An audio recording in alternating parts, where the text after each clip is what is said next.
What's going on? This is Ari at wirefly.com, and here is BlackBerry's newest model, the BlackBerry Curve 8520, codenamed Gemini, and it's really a entry-level version of the Curve family, probably about a step below the BlackBerry Curve 8900, but it's more or less the same phone as the 8900, obviously with a different body and a few different features, namely the camera and some hardware.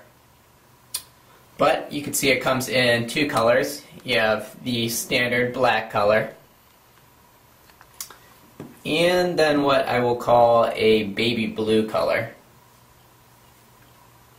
So it may look a little more silvery on the screen than it is in person, but definitely a baby blue. And we'll compare it quickly to the BlackBerry Curve 8900. You can see it's slightly smaller, but not very much so. Really the same form factor. And the 8900 is a little bit sleeker, but for the entry-level version that this is going to be to the Curve family, a nice device certainly. You can see that the biggest change here is the optical trackpad, which replaces the typical BlackBerry trackball. So the 8520 is the first model with this optical trackpad. And I'm going to go ahead and say it. I've always been a big fan of BlackBerry's trackball. I like the way it feels.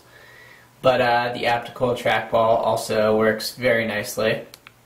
So no change in functionality, just feel really. And also on the back you have a 2 megapixel camera, but you'll notice that there's no flash on the 8520. You'll also see that there's no charging connectors here, so no support for a desktop charging stand on the 8520. Screen here is about 2.46 inches and 320 by 240 resolution. And on the right side you have your usual volume rocker, but you can see that it's enclosed in a rubbery plastic, which I actually think looks pretty good. Put that in there so you can see that a little better. And then below that, your standard app launcher key, defaulted to the camera as usual.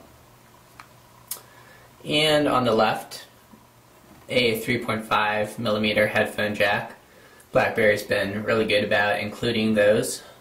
And your micro USB port for charging and syncing. And then another app launcher key, which is defaulted to voice commands. And then the 8520 takes another big departure from the norm with a series of buttons on the top here. So you have a music track jumper left and right, and also your pause and play key. And you also have the mute button there on top. And it's really the same interface as you're going to see on the Bolds, Curves, Tours of the world, so no big changes there. And it does have Wi-Fi, so great for web browsing, and 256 megabytes of onboard memory with support for a micro SD card, which is behind the battery cover. So you have to slip off the cover to insert the micro SD card, but gives you a lot of extra space for music and video. Instant messaging comes pre-installed with BlackBerry Messenger, of course, AOL, Google Talk, ICQ, Yahoo, and Windows Live Messenger. And as far as games go, you have Brick Breaker, Texas Hold'em, Sudoku, Klondike, and Wordmole. And that is a quick first look at the BlackBerry Curve 8520, which is codenamed Gemini. Be sure to subscribe to Wirefly, and we will see you next time.